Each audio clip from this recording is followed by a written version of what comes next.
ఏంటి సార్, రామ్మోహన్ నాయుడు మాత్రమే రాజీనామా చేయాలా? ఈ దేశంలో తెలుగుదేశం పరువు పూర్తిగా పోయిందా? రాష్ట్రంలో పరిస్థితి ఏంటి? అందరికీ నమస్కారం అండి. సార్, గడిచిన 5-6 రోజుల నుంచి గూగుల్లో ఒక వ్యక్తి పేరుని చాలా హెవీగా సెర్చ్ చేస్తున్నారు. ఆ పేరే కింజరపు రామ్మోహన్ నాయుడు. ఎవరి వ్యక్తి, అసలు ఏడ చూసినట్టు లేదే అని చెప్పేసి ప్రజలందరూ సెర్చ్ చేస్తున్నారు. సెర్చ్ చేయడం కాదండి, సోషల్ మీడియాలో ట్వీట్లు పెడుతున్నారు, వీడియోలు చేస్తున్నారు. Most incompetent minister ever in India, ever in the history of civil aviation. Incompetent అంటే అసమర్థ, నాకు తెలిసిన ఇంగ్లీషు.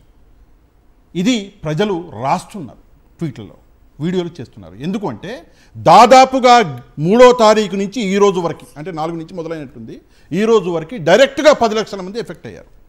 ఆ ఎఫెక్ట్ కూడా ఎలాగ ఉంది అంటే కళ్ళల్లో నీళ్ళు వస్తాయి వాళ్ళ బాధను చూస్తే. మొన్న నేను ఆల్రెడీ ఎక్కడ చెప్పినట్టున్నాను, ఒక సైనికుడు తన కుటుంబంతో ట్రావెల్ చేస్తున్నాడు. ఆ సైనికుడు వెళ్ళి అక్కడ ఉన్నటువంటి ఇండిగో స్టాఫ్ని ఏమడిగినాడు తెలుసా సార్ మీకు? మీరు ఆ వీడియో చూస్తుంటారు. నా బిడ్డకి పీరియడ్స్ వచ్చాయి, దయచేసి ఒక శానిటరీ ప్యాడ్ ఇవ్వండి అని చెప్పేసి దేశాన్ని రక్షించేటటువంటి సైనికుడు ఆ మాట అంటే నిజంగా నేను చాలా ఎమోషనల్ ఫీల్ అవును సార్. అప్పుడప్పుడు కన్నీళ్ళు కూడా వచ్చేస్తాయి. కన్నీళ్ళు రావడంలో తప్పులేదు, తప్పు చేస్తే భయపడాలి, కానీ కన్నీళ్ళు వస్తే ఏం భయం? కన్నీళ్ళు రావడం తప్పులేదు. నిజంగా కన్నీళ్ళు వచ్చినాయి నాకు. ఈరోజు మీ ముందు కూర్చొని మాట్లాడట్లేదు, ఇది నిజం. ఈ పరిస్థితులని చూస్తాం. ఇన్ని పరిస్థితులను చూసాక కూడా వీళ్ళ గురించి ఏం మాట్లాడొద్దంట.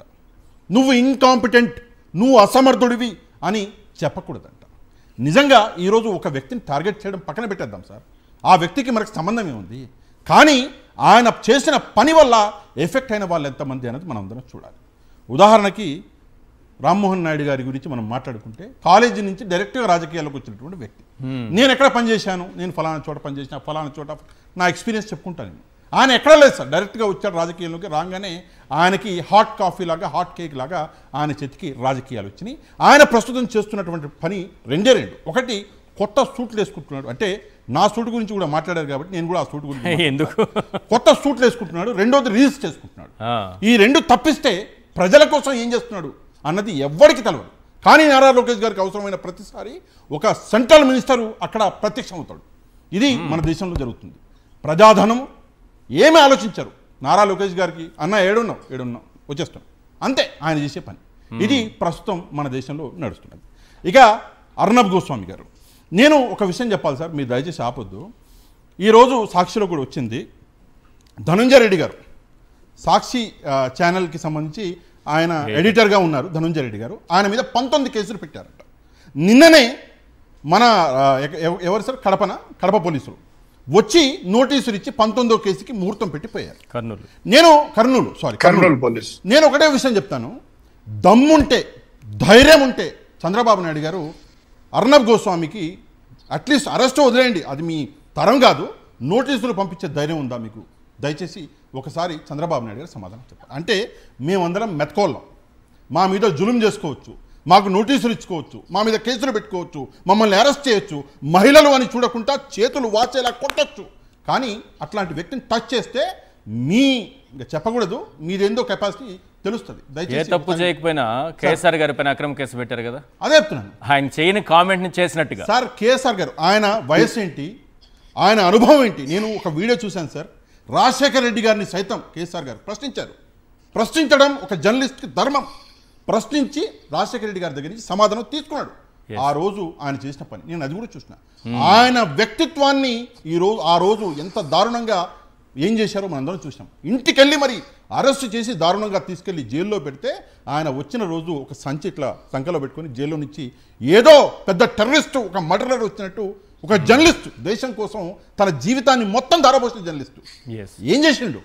ఒక మాట ఎవరో అంటే ఆయన అక్కడ కూర్చున్నాడు, అదే పాపమైంది. ఇక ఈ వ్యక్తి గురించి అన్నటువంటి మాటల గురించి నేను మాట్లాడాలి సార్. దీపక్ రెడ్డి గారి గురించి చాలా చాలా ముఖ్యమైనటువంటి విషయం. దీపక్ రెడ్డి గారు వెళ్ళాడు, మన పచ్చ మీడియా దగ్గర ఏదైతే మనం చేష్టలు చేస్తామో అయ్యే చేష్టలు నేషనల్ మీడియా దగ్గర కూడా చేద్దామన్న కార్యక్రమం చేసినాడు.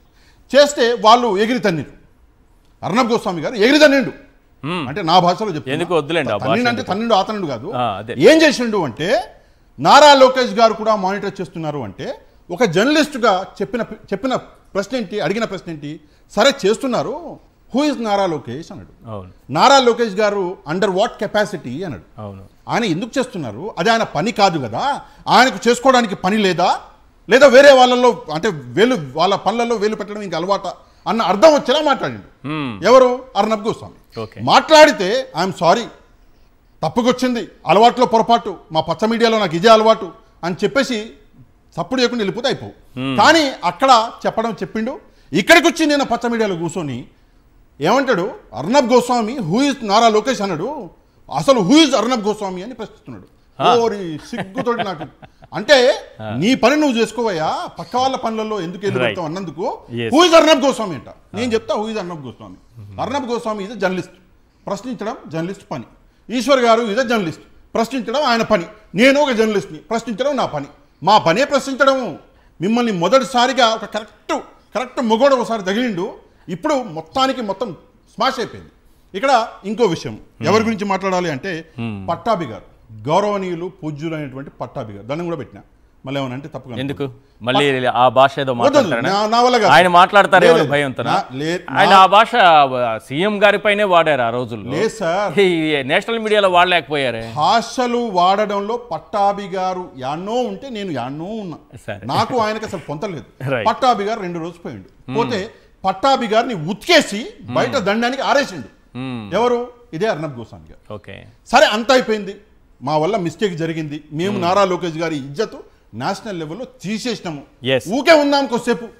లేదు, మళ్ళీ మీడియాకి ఎక్కుతుర్రు. మళ్ళీ నేను దయచేసి ఒకటే విషయం చెప్పాలి, దయచేసి ఈ దీపక్ రెడ్డి గారిని కొంచెం మీడియాకి దూరంగా పెట్టండి. నా సలహా, జెన్యూన్ సలహా చెప్తున్నాను నేను. ఇది ఎవడు ఇయ్యడు మీకు సలహా, ఫ్రీగా ఇస్తున్నా. ఎందుకంటే ఆయన నిన్న పచ్చ మీడియాలో కూర్చొని పచ్చ మీడియాని తిట్టొచ్చిండు. వింత విచిత్రంగా అనిపించింది. పచ్చ మీడియాలో కూర్చుంటే ఏ ఛానల్ సార్, అదేదో ఛానల్ ఏబిఎన్ లో వెంకటకృష్ణ గారి ఛానల్. ఏబిఎన్ పేరు చెప్పొచ్చుగా? చెప్పొచ్చు. వెంకటకృష్ణ గారు. మీరు సిబిఎన్ అంటే నేను వద్దంటాను, కానీ ఏబిఎన్ ఉన్న పేరు చెప్తే నేను అంటే సిబిఎన్ ఛానల్ అని మీరు అన్నారు అనుకోండి, చిచ్చి అలాంటి మాటలు మాట్లాడకండి అంటే నేను ఏబిఎన్ అన్నారు అనుకోండి, ఓకే సార్ అంట. వెంకటకృష్ణ గారు కూర్చొని ఆయన ముందలైన అన్నో కెమెరాలో కూర్చొని ఆయన ఏమంటాడు, పచ్చ మీడియా అని తిడుతున్నాడు. వెంకటకృష్ణ గారు ఫీల్ అయ్యారు, అదేంది ఈయన పచ్చ మీడియా అంటే మనమే మర్చిపోయింది కంపెనీషన్ అని సైకిల్ చేస్తున్నాడు. అది ఓకే సార్ అన్న కూడా ఈయన పట్టించుకున్నాడు. మొత్తం ప్రోగ్రామ్ అయ్యేంత వరకు మొత్తం పచ్చ మీడియాని మొత్తం ఉతికేసి ఆరేసి అక్కడి నుంచి వెళ్ళిపోయాడు. ఒక మాటలో చెప్పండి, రాష్ట్రంలో పరిస్థితి చెప్పండి. రామ్మోహన్ నాయుడు గారిని మాత్రమే ఈ దేశం మొత్తం చూస్తోంది. రాష్ట్రం చూస్తే రాష్ట్రంలో పరిస్థితి ఏంటి సార్? మీ గుండె చాలా పెద్దది మీది. ఎందుకంటే ఇందాక మీరు ఒక 4 గురించి ఏదో మాట్లాడినట్టు 4-5 చాలా తక్కువ చెప్పారు. అదే అందరి గురించి చెప్పలేక మాట్లాడి పోలీసు వ్యవస్థని ఎలా ఆమె దారుణ స్థితికి పడేసిందో మీరు చెప్పలేదు. మీరు నారా లోకేష్ గారి గురించి మాట్లాడి నారా లోకేష్ గారు ఆయన శాఖల్ని పక్కన పడేసి పక్కోళ్ళ శాఖలలో ఏళ్లు పడుతున్న సంగతి మీరు చెప్పలే. మీరు ఎవరి గురించి? మన అచ్చన్న గురించి. నేను అచ్చన్నని పిలుస్తా, అచ్చెన్నాయుడు గారు నాకన్నా, నేను లాగుంటా కాబట్టి నాకన్నా. అచ్చెన్నాయుడు గారి గురించి మీరు మాట్లాడారు. అచ్చెన్నాయుడు గారు ఆ అగ్రికల్చర్ ని ఏ దుస్థితికి తీసుకెళ్లాడు సార్? ఒక చిన్న విషయం, సాక్షి టీవీ ఎవరైనా సరే రేపు పొద్దున్న ఒక వ్యక్తిని ఎవరైనా పంపించండి. మనకి తెలుసు ఎక్కడ మామిడికి 8 రూపాయలు ఇస్తామన్నారు, అన్నారా? ఒక్కొక్క రైతుకి ఎంత ఇస్తున్నారు ఇప్పుడు? అప్పుడైతే 1 రూపాయి 2 రూపాయలకి పోయింది. ఎంత చెక్కులు ఇస్తున్నారంట తెలుసా మీకు? లేదు, ఒకసారి కనుక్కోండి ఎంత ఇస్తున్నారు. అంటే ఖచ్చితమైన సమాచారం కాదు, పైపైన సమాచారం వస్తుంది 3 రూపాయలని. చంద్రబాబు నాయుడు గారు చేసిన ఆయన సొంత జిల్లాలో, ముఖ్యమంత్రి గారే చేసిన ప్రామిస్ ఇది, డైరెక్ట్ గా సీఎం గారే సొంత జిల్లాలో. ప్రతిపక్ష నేత జగన్మోహన్ రెడ్డి గారు వెళ్తున్నారని ముందు రోజు చంద్రబాబు నాయుడు గారు మామిడి రైతులకు ఇచ్చిన ప్రామిస్. అదే సార్, అది కూడా తొక్కేశారా? అంటే కొంత న్యూస్ వస్తుంది, కన్ఫర్మేషన్ రేపటికి వచ్చేస్తుంది. కానీ 3 రూపాయలకి చెక్కులు ఇస్తున్నారంట. రైతులు పరేషాన్. నాకు ఒక రైతు కాల్ చేశాడు మార్నింగ్ నా లైవ్ షోలో, ఫోన్ చేసి సార్ 8 ఇస్తామని 3 రూపాయలు చేతిలో పెడుతున్నారు, ఏం సార్ ఇది అన్యాయం అంటే నేను ఒకటే చెప్పా, నువ్వు తీసుకెళ్లి అధికారం ఆయన చేతిలో పెడితే 3 రూపాయలు చెక్కు చేతిలో పెట్టినాడు, నువ్వు అధికారం మా చేతిలో పెట్టుంటే నేను వెళ్ళి ప్రశ్నించేవాడిని అని చెప్పా. ఇంకేం చెప్తాం? రైట్.